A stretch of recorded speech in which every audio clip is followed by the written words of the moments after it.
Welcome to the John Campea Podcast, episode number 25 for Thursday, June the 23rd, 2016.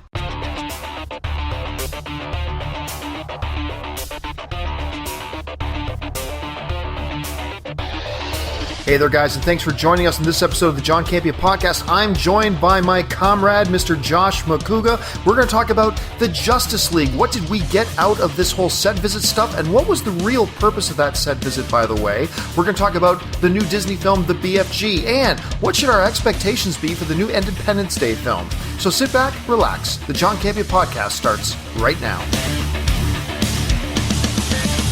Well, greetings and salutations, everybody. Welcome to episode, what the hell is this? Is this episode 26? No, this is episode 25 of the John Campea Podcast. Thanks a lot for joining me today. And I'm joined this week by a special guest, Mr. Josh Macuga. Hey, John. How are you, man? I'm doing good. Thanks for doing this with me. Dude, thank you for having me. I love doing this kind of stuff. Listen, before we get into everything that's going on today, for people who aren't aware of the Josh Macuga Show. Tell everybody a little bit about the Josh Macuga Show and where they can find it. I started doing what was originally called Between the Sheets, and you can see all those episodes, and just transitioned that into the Josh Macuga Show. It's a 30-minute talk show. I've always wanted to be either a talk show host or a game show host. Yes. My whole life. He's not, by the way, folks, he's not lying. He has told me this many times. Many times. This is his dream.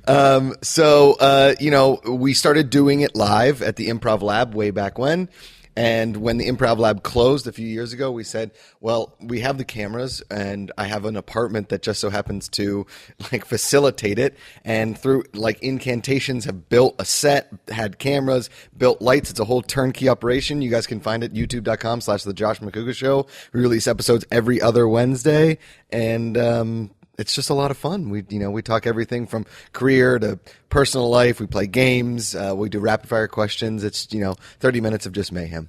Aside from me, yes, who's obviously the best. Obviously, who have been some of your favorite guests that you've had on the Josh Macuga / Between the Sheets show? Sure. Well, I think you've got a whole bunch of people. We're at 150 plus episodes. Seriously? Yeah. I didn't realize it was that high. Eric Andre early on, we had him on episode 5, is just a maniac. If you ever watched the Eric Andre show on Adult Swim, he's just a maniac. We had this adult star named Carmen Karma. She came in on a Saturday morning dressed to the nines at at 10:30 a.m. on a Saturday morning and just blew my mind. This girl had no filter. I shared it with my brother. He's like, I can't watch this. I can't watch this. My friends from high school, that was one of those ones where friends from high school and college were like, are you interviewing porn stars? And I was like, well, that's it. Adam Ray and John Rudnitsky came on for my 100th episode. John Rudnitsky now on SNL. Right. In the industry that we're in, we're very lucky to know a lot of amazing people. Yeah. Since the Josh Macuga Show started, a lot of the Collider people come on. You, Schnepp, Tiffany Smith finally came on. Tiffany Smith would not come on when it was called Between the Sheets. She's going to be released in a few weeks, but she said, "Oh, it's the Josh Macuga Show. I'll come on now." And I did guilt her into a couple little questions. So yeah. And you mentioned you got a lot of Collider people on there too, some Schmoes people on there Absolutely. as well. So for those of you who follow this little universe of ours, to get a little bit more in depth and behind. Christian also started something on the Schmoes podcast channel, the Christian Harloff show, I think he's calling it. Podcast. When he released the first one, he's like, the first episode of the Christian Harloff show, I texted him, I was like, nice name for your show, man. He's like, I'll change it to the podcast. Yeah, he changed it to the podcast. It was a good move for him. Absolutely. Hey, listen, guys, as I like to do sometimes, I threw it open to you guys to program today's show and asked you on my Facebook channel to just throw out there what topics or questions you wanted us to address.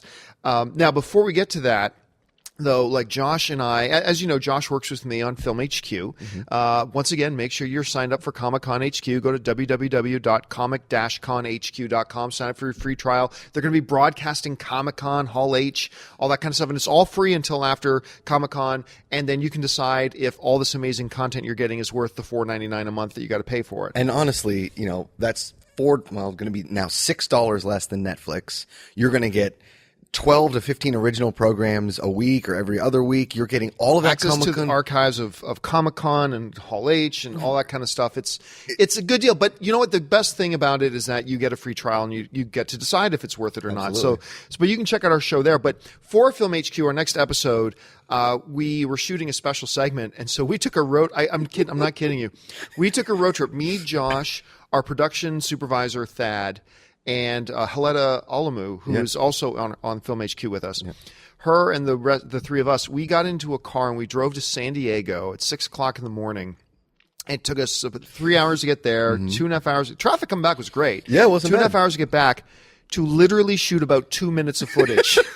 We were in the car for 5 hours to shoot 2 minutes of footage in San Diego. At 8:30 last night, I looked at my girlfriend. I was like, I was in San Diego today. Isn't it nuts? It was crazy. Yeah, it was a real real whirlwind. Here, but it's for a really fun segment. It's going to air on this Saturday's episode of Film HQ, so keep your eyes open for that. Really, it was fun. It was kind of strange. Yeah. Found a great place to eat though. But you know what I did? I was talking to Dennis last night. Me and Dennis went out for dinner last night. Did you go to Wood Ranch?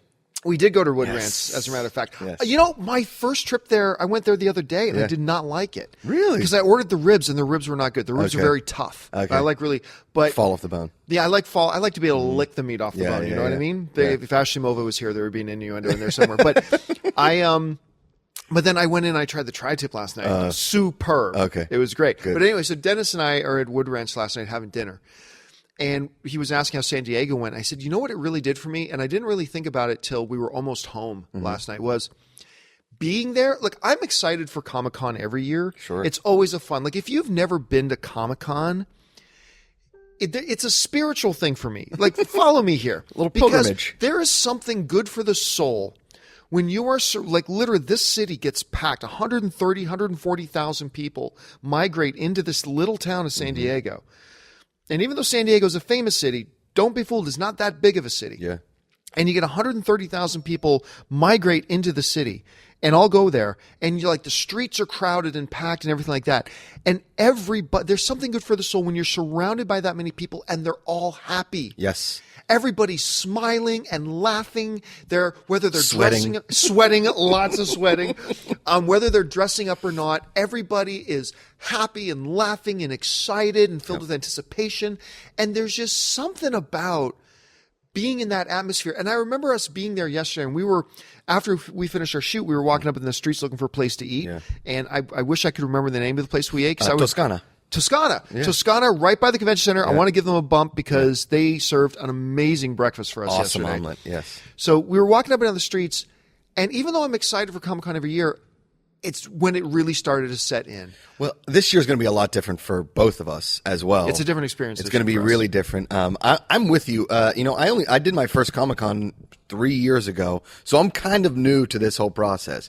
I've gone to Sundance and I've gone to TIFF, and they're great, but you don't get the same kind of energy that you get out of San Diego Comic-Con. No. Everybody's dressed to the nines. It's really impressive. And we were walking around the convention center, and it's all quiet now. Right now, it's quiet. You can just see the seeds starting to sprout. The Metro went by with an Agents of S.H.I.E.L.D.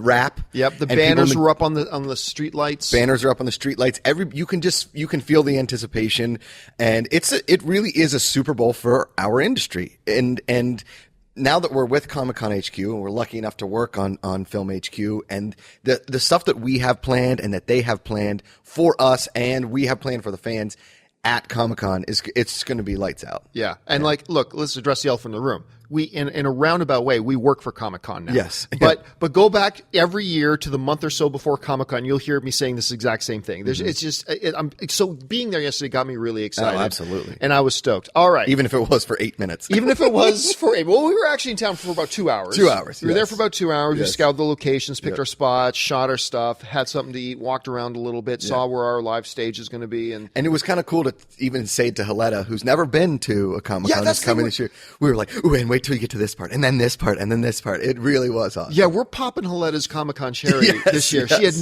She's never been to Comic-Con, and I'm really excited. Absolutely. Because because we're bringing Whitney more with us, but she's a Comic-Con vet. Yeah. So she knows Comic-Con. You've been to Comic-Con a number of times. I've been going to Comic-Con for 7 or 8 years now. But we get to bring somebody who's never been there before. That's kind of exciting. Yeah, absolutely. All right, let's go to what you guys are talking about here in the topics you guys brought up for us to ask. Adam Rosen writes, do any of the new Arrow or other CW castings get you excited for the new seasons? Yeah, Josh, as a guy on TV Talk. Sure.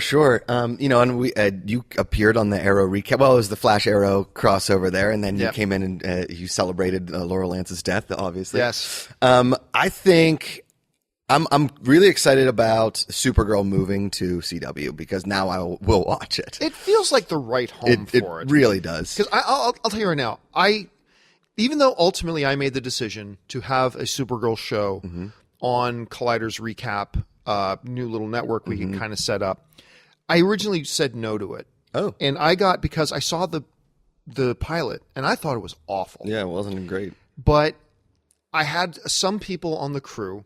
And this is how I like to take the advice of the people I work with. Democracy. So a lot of people on our crew said, I think it's going to be really big. I think it's going to be really big. So what I did one day was I arranged for like the whole crew to sit down for an hour and watch the pilot together. I said, this is what we're going to do then, guys. We're going to sit down and watch the pilot. And then if at least 2 of you really enjoyed it, we'll do it. Makes sense. So we sat down and watched it. So I had Christian, Mark, me, Dennis, Wendy, Ray, Schnepp, and 1 or 2 other people were there. Okay. Christian hated it.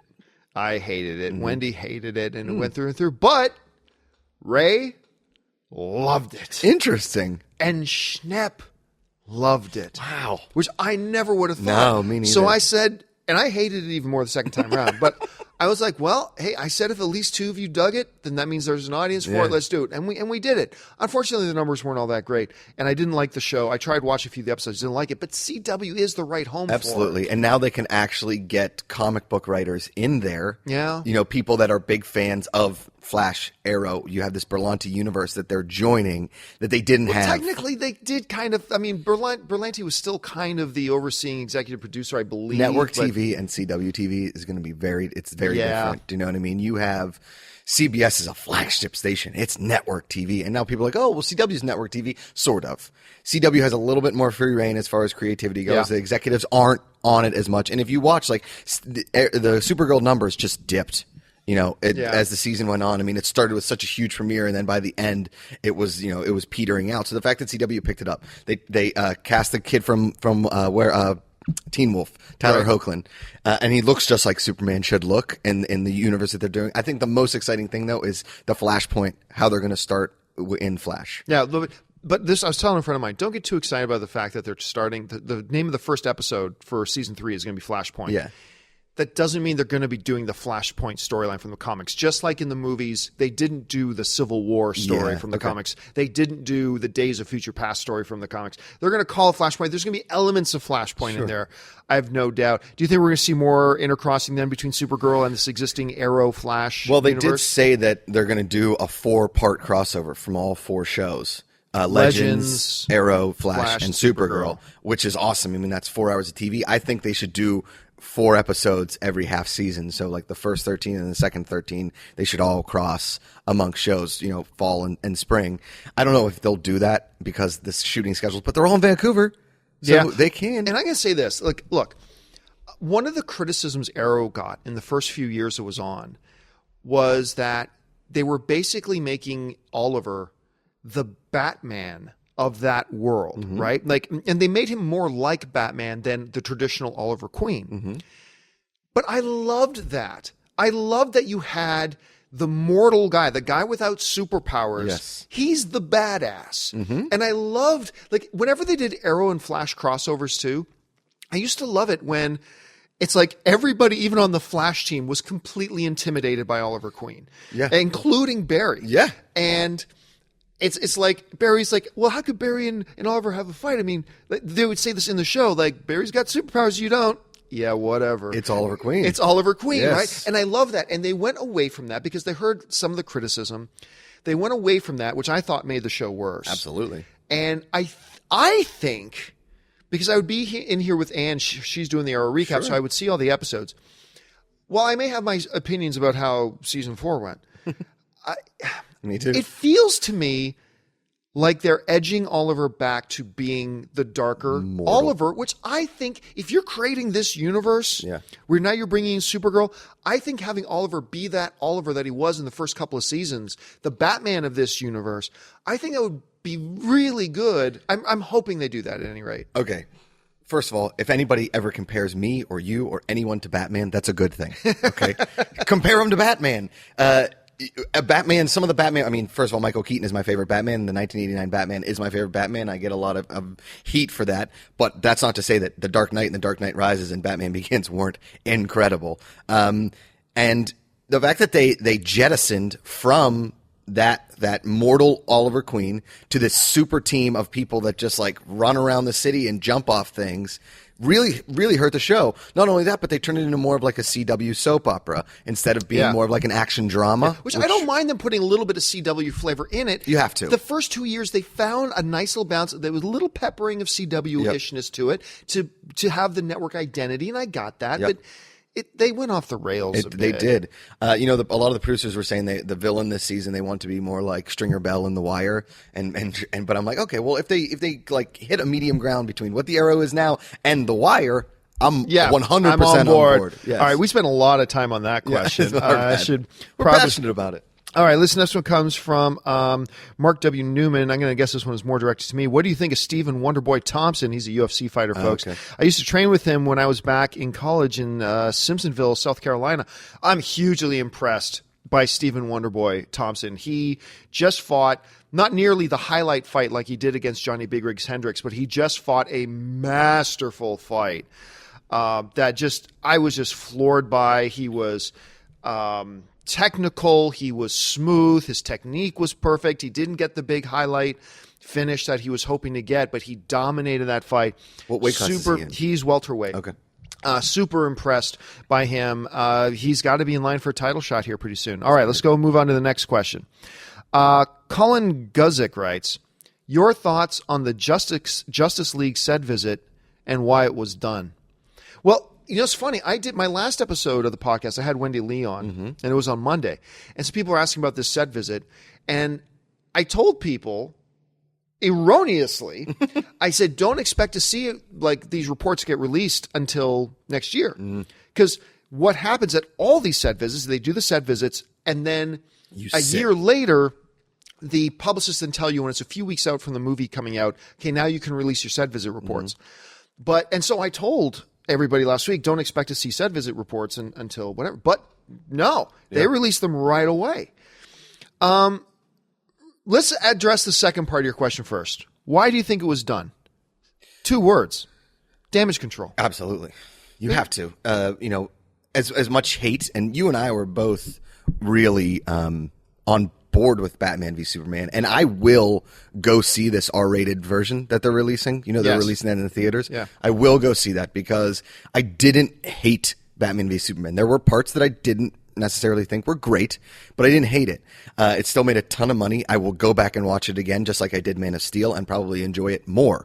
Now, you do the set visits, and they talk to Zack Snyder, and they talk to Ben Affleck. They talk to what's the executive producer they talked to that they included in some of those articles? Oh, I know who you're Sarah talking about. Something or Jan. Anyway, and they talk about the tone, and they talk about the story, and they talk about because people are jonesing. They are dying for what is this? And if something happens in Suicide Squad and it's great, that only gets you more jazzed for Justice League.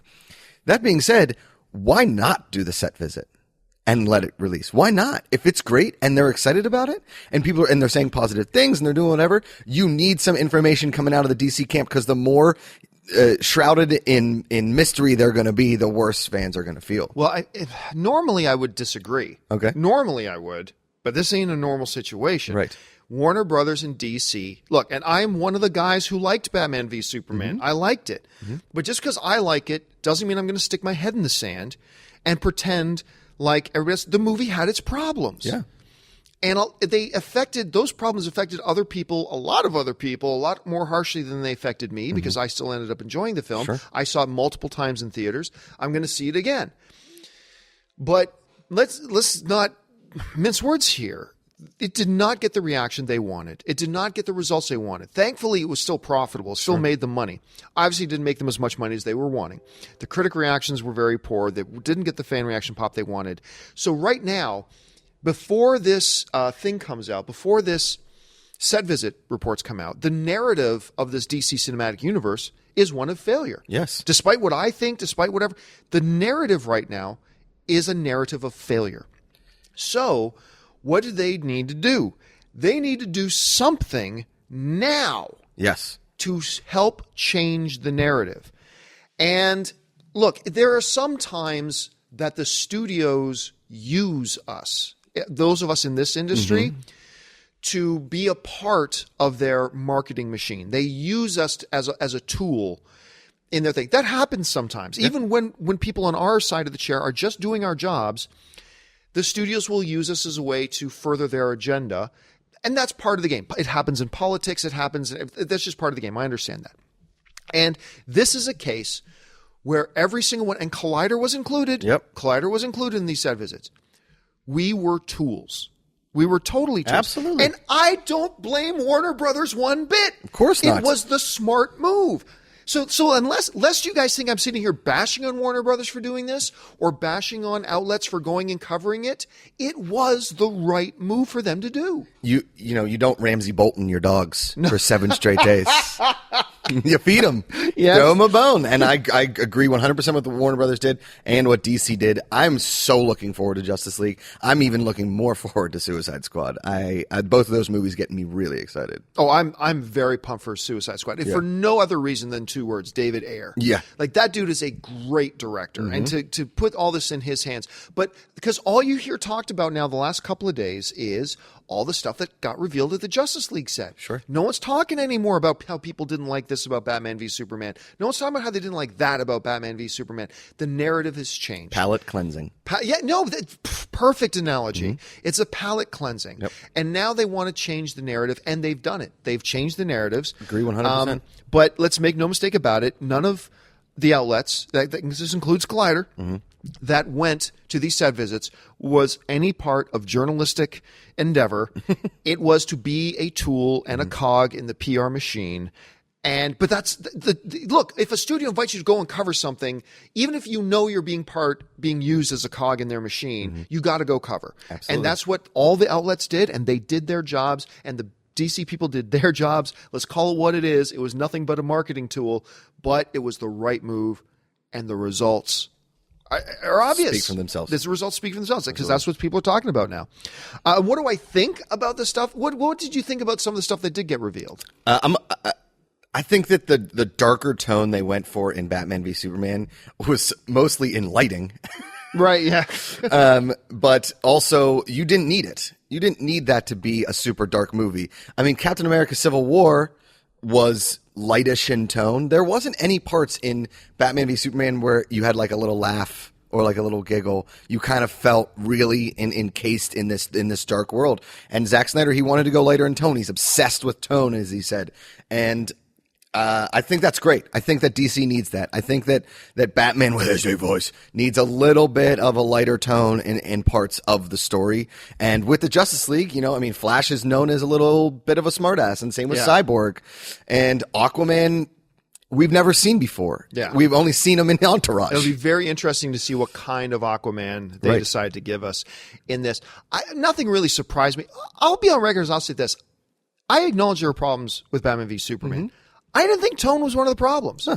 I really didn't. I think though is that there were weaknesses in the story and in the direction. And then people just kind of point to, it's like this. Deadpool is super successful and it was R-rated. And people jump up and down and say, see, it's because it was R-rated. No, Deadpool was successful. The R rating helped them do some things, but it was successful because it was clever, it was fresh, it was funny, it was exciting. They did all those things. That's why it worked. And the R rating was just kind of a byproduct of that.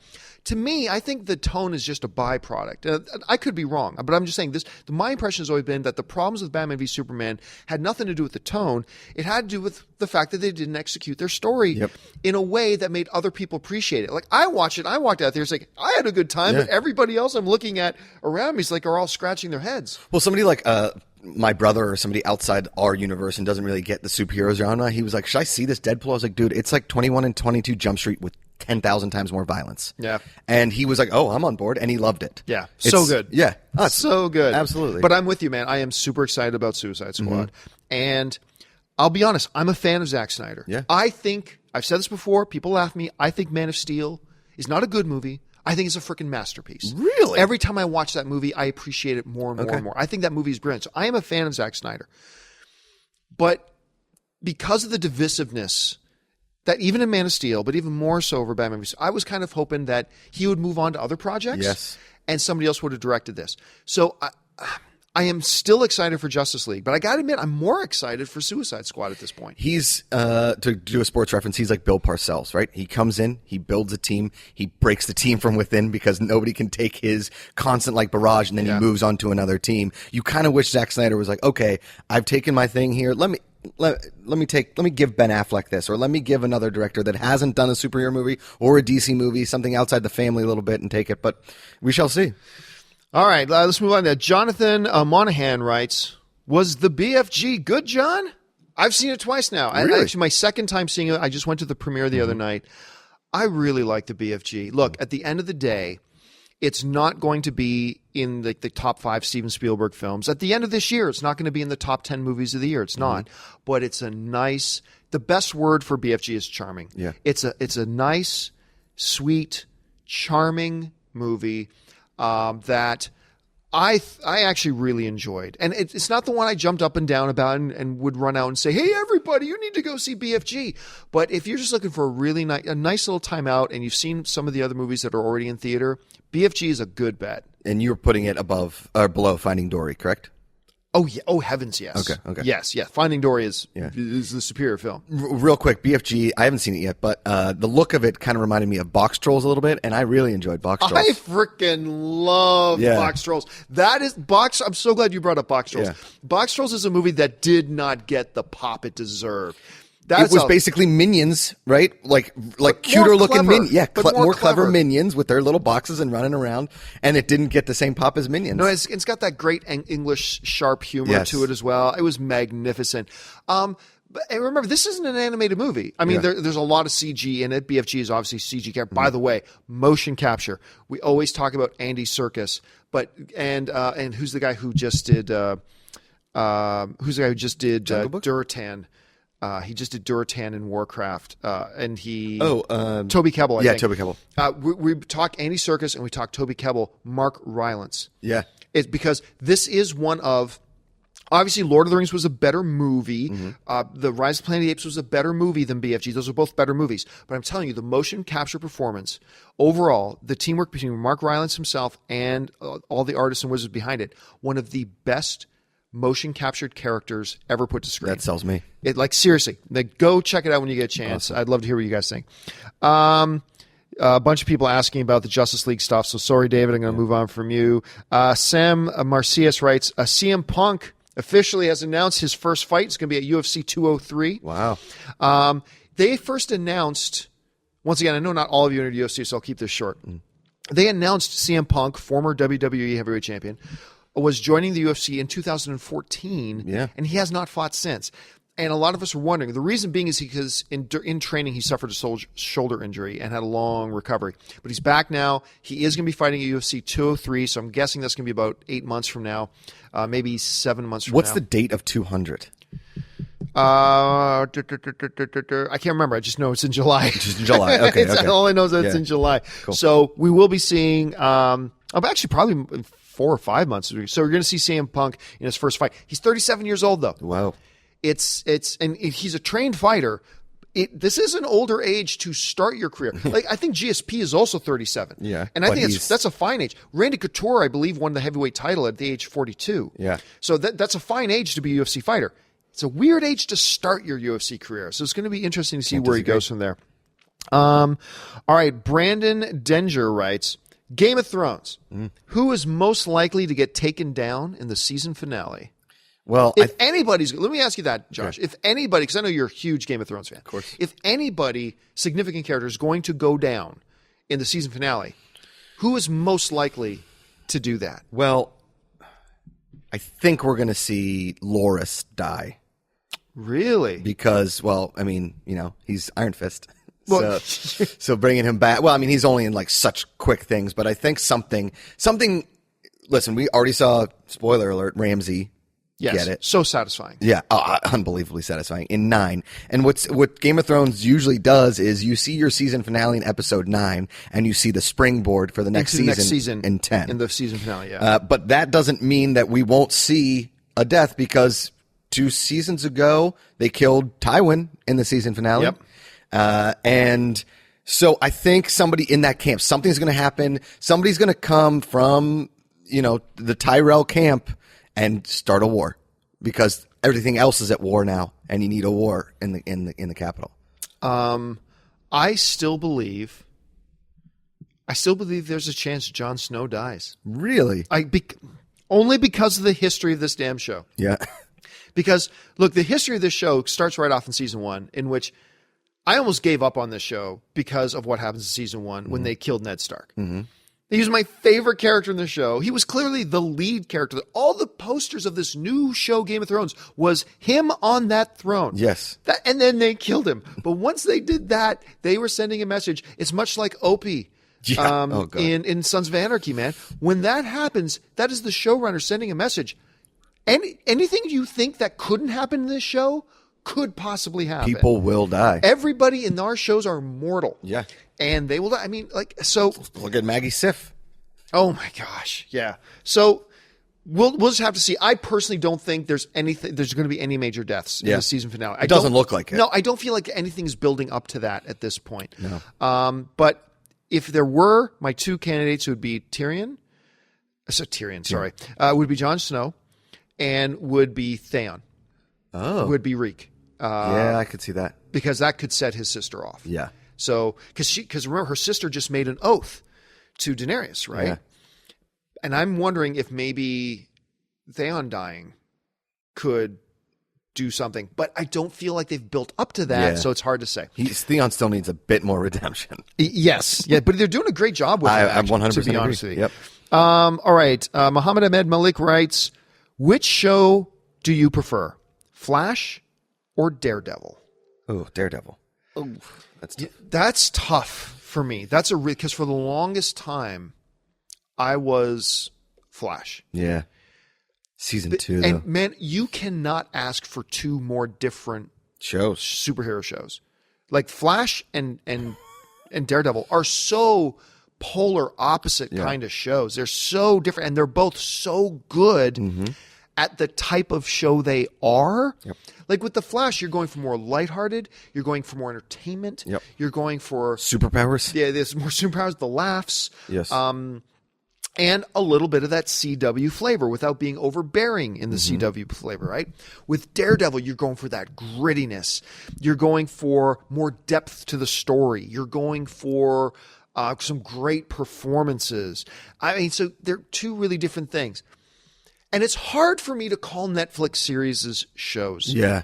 Because they all, and it's an event. That's exactly, because I like the way Netflix, I like that they release the whole season at once. The downside, it ruins a weekend, but it means I binge watch the entire show. Depends on how you look at ruin, but yeah. If I had a choice, I was going away to a desert island for 1 year. Yeah. And I could take 1 show on my tablet with me. I'm going to take Daredevil. Yeah. There are more episodes of Flash, so you might be more entertained on your island. There's that too. There's way more episodes of The Flash. I love Charlie Cox. He was incredible in Boardwalk Empire. Yeah. And he's great in Daredevil. I could watch episode 3 of season 2 100 times in a row, and I don't think I'd ever be bored. Yeah. So I would take Daredevil as well. But it is very, very close. You're right. It's tight. Okay, let's move down. Michael Buxilo writes, How much will Warner Brothers show from Justice League at San Diego Comic-Con? Will they do a big thing, including it, plus the 2 movies coming out before to focus more on Suicide Squad and Wonder Woman? Also, will the TV unit bring out its giant cast all at once so we can all fangirl? Let's go to the second part of the question first. Will they bring the entire cast of all 4 shows out at once at Comic-Con? I don't think so. No, I think what they'll do is they'll do a panel for each show. Yeah. Obviously, they'll be quickish. And then they will bring out Benoist, Queen. They'll bring out Supergirl, Arrow, Flash, and either Rip.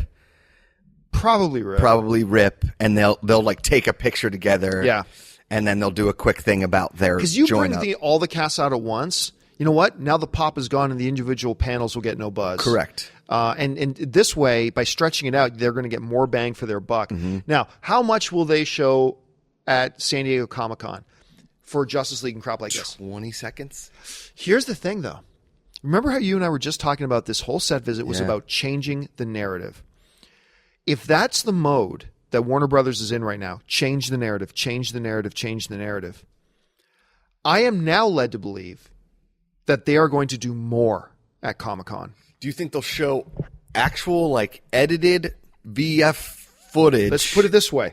Or, like, green screen, like, featurette? Guardians of the Galaxy showed a 1-minute trailer 8 days into shooting.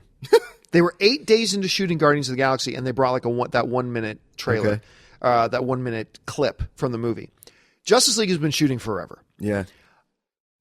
I'm going to go so far as to say 5 minutes. Really? I think we are going to get 5 minutes of this movie. Maybe some of it will be effects undone. I'm sure there's going to be a lot of it that's going to be touched. But I believe they are going to they're bringing the whole army. They're bringing the kitchen to this thing. They are going to walk every star out on stage. They're going to show little clips. Yeah. They're going to show like 30 seconds of Aquaman. They're going to show 30 seconds of Cyborg. They're going to show 30 seconds of Batman, 30 seconds of Superman. They're going to bring it all out because they have started this process of changing the narrative with this set visit facade. And now they are going to drive that nail home by having a huge impact at Comic-Con this year. I didn't think that 2 weeks ago. I thought they'll do something significant.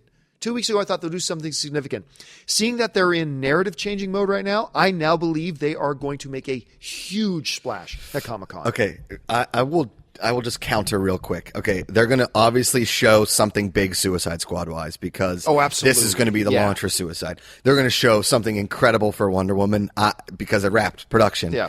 And I hope it has a lot to do with Robin Wright because I'm so excited that she's in that movie. I think they'll show something big there. I don't know about 5 minutes. But if they do show 5 minutes of Justice League, but even maybe not a 5-minute clip, but like a minute of this, a minute of that. So you're not sure about the 5-minute part. But if they show like even like not a full trailer, but something along the lines of that, there's going to be people running out of Hall H just like lighting fireworks in the air because that will be the moment at Comic-Con this year. Yes. Yeah, it really will be. No, I totally believe that. I believe because we know Marvel is coming back to Comic-Con, but DC is poised to win Comic-Con this year. I mean, if they bring all those guns and they do that, Marvel would have to do something pretty damn special to get as much of the press cycle as DC is going to get. We have 3 big things that are like basically contending for the Palme d'Or of Comic-Con, right? You have the Star Trek screening on Wednesday. Which is so huge. It's incredible.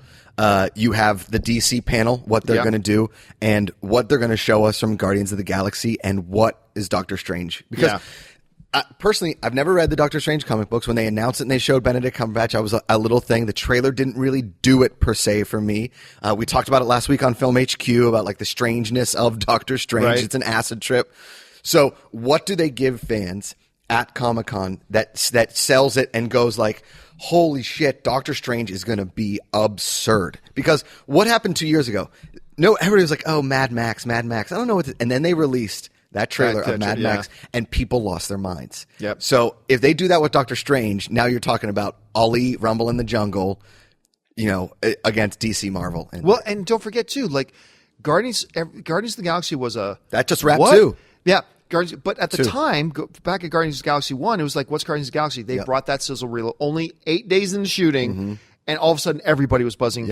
Disney knows the power of Comic-Con Because, we were talking about this the other day, is that they skipped Comic-Con for the most part last year. Botch. And again, yes, I do technically work for Comic-Con right now, but go back to the old shows. I was saying this long before I ever worked for Comic-Con. They had this great presentation at D23. It was a magnificent presentation, and it got no buzz in this cycle. None. If they had done that same presentation at Comic-Con, that's all anybody would have been talking about is Jungle Book. Yep. And this Captain America thing. But instead, the news kind of trickled out about it, and they did not get the pop they wanted. I think Marvel is going to swing big with both Guardians and especially Doctor Strange. Yep. I think they're going to swing big with Doctor Strange. This could be, between Warner Brothers and Marvel here, this could be fireworks. And then on top of that, you got Star Trek Beyond premiering on an IMAX screen outdoors. On the water. On the water. This is going to be absolutely nuts. All right, we just got a couple more we have time for here. Sure. Saeed Fahan writes, do you think the reason Marvel has been so diverse in its recent casting in the new Spider-Man movie, is it because of the backlash it faced from recent Doctor Strange whitewashing controversy? I'm going to say no. Spider-Man has always had a diverse cast of people in it, right? It takes place in a city. You have diverse villains. You have diverse friends. He went to a city school. I think that they really want to get Spider-Man right this time. I don't think it has anything to do with the diversity of the casting. I really think it has to do with they're finding some of the stars that they know can act that aren't per se like giant names that they need to bring in to do or whatever, because this isn't going to be an origin story, and I'm totally fine with that. Yeah, no, to me, one has nothing to do with the other. Kevin Feige does what he thinks is best for each individual movie, and I think that's totally divorced from anything else. Zaid Asif writes, Batman on TV, yay or nah? Well, we got spoiled with the animated series, right, which is hands down the greatest animated series probably ever. I don't know. I think Batman is so big that I don't think we need him on TV. I think we're so satisfied with movies that we don't necessarily need him on live action TV. That's just my thought. Yeah, no, I've believed forever, only because this is what Warner Brothers has said in the past. They are going to be very, very protective of Batman. Now, for the longest time, too, they also said they were going to be very protective of the other one, Superman, as well. But now we've got Superman coming. Yeah. Supergirl needs that bump. Yeah, she needs the bump, but I still think it's a very odd decision to bring Superman into it. But they need Batman. Because even though a lot of people dislike Batman v Superman, even the people who disliked it, a lot of them were like, but hey, Batman Affleck was pretty great. Right? Affleck crushed it. If this DC cinematic universe is going to work, they need a strong, popular, loved Batman. And by bringing another alternate, look, we're going to have two different Flashes. We got the Flash on television. Warner Brothers has said they're keeping their television and the movie universes very separate, and that's cool. And you can have a Flash on TV and a different Flash in the movies. That's fine, but they are very, very protective of Batman, and I think they'll continue to be that. To be honest, I think it would just water Batman down. I'm totally cool with them just keeping him in the movies. Keep the prize horse in the prize stall. Yeah, that's a good way of putting it. Another Batman question here. Matthew Kearns is writing, if Batman v Superman R-rated sells well, do you think that WB will allow the Batman solo movie to be R-rated? Yes. I think 100. What did we say when we first started talking about it? I'm going to go see that R-rated extended version. Sure. Because I want to see if there's something on that cutting room floor that they didn't give us, and I'm like, well, you make it R-rated. When you were younger, what did you do? You bought a ticket for Minions and you snuck into Batman v Superman. It's the same price, although it doesn't go to the movie. People are going to go see the R-rated version. Unfortunately, the R-rated system kind of eliminates some people from that. The R-rated version of this movie, I think, is going to kick ass. I don't have your optimism. Okay. Because I think part of the reason they're doing this R-rated release is damage control. Okay. It's like, crap, that didn't work with the audience. Let's do this. It's a reactionary thing.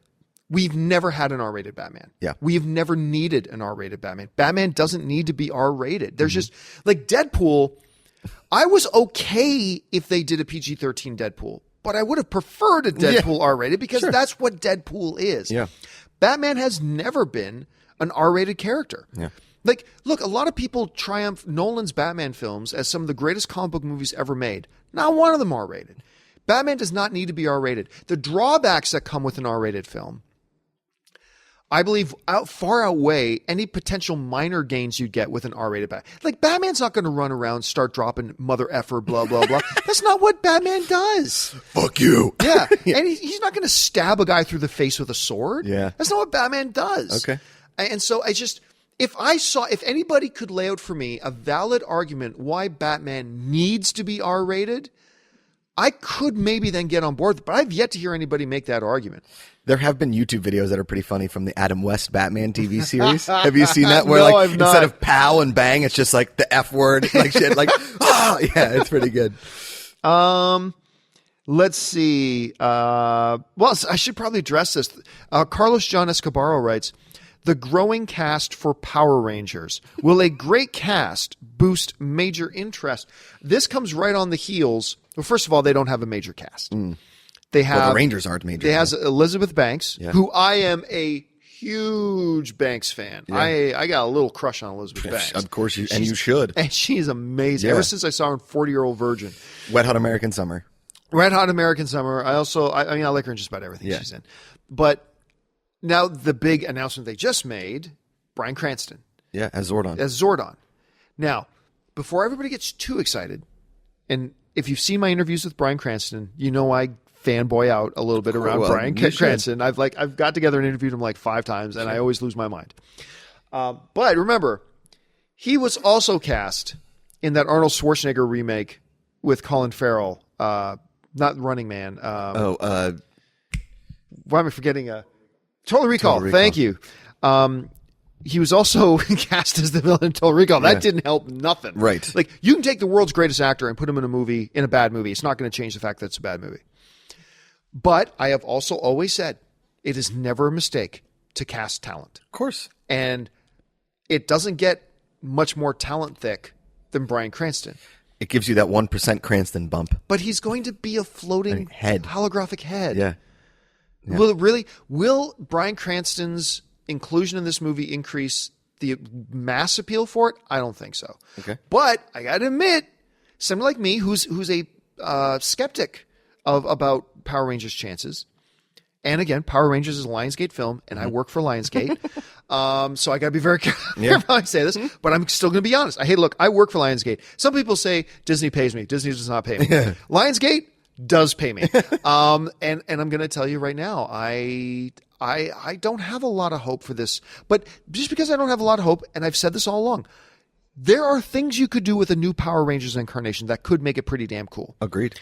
And I will admit, as a Power Ranger skeptic, that the addition of Bryan Cranston is a real nice move, and it does bump up my interest level a little bit. And Zordon is not classically known as being like, that's crazy, evil villain. He's kind of funny. No. Well, he's not a villain at all. He's on the Power Ranger side. No, he's kind of funny. Yeah. Cranston is really funny. Cranston is hilarious. Dr. Tim Wadley? In person, Cranston is like nutty funny. Yeah. He's like crazy. He's a lunatic. He's amazing. I love this guy. So, look, if somebody like me says it's increasing my interest in the film a little bit, it's going to increase a lot of people's interest. I got to leave. All right. Let me find the last company of the day. The last question of the day. No more Batman ones. All right. Here's this from LZ Martin writes, the potential stink bomb of Independence Day resurgence. I hear there are no press screenings for it.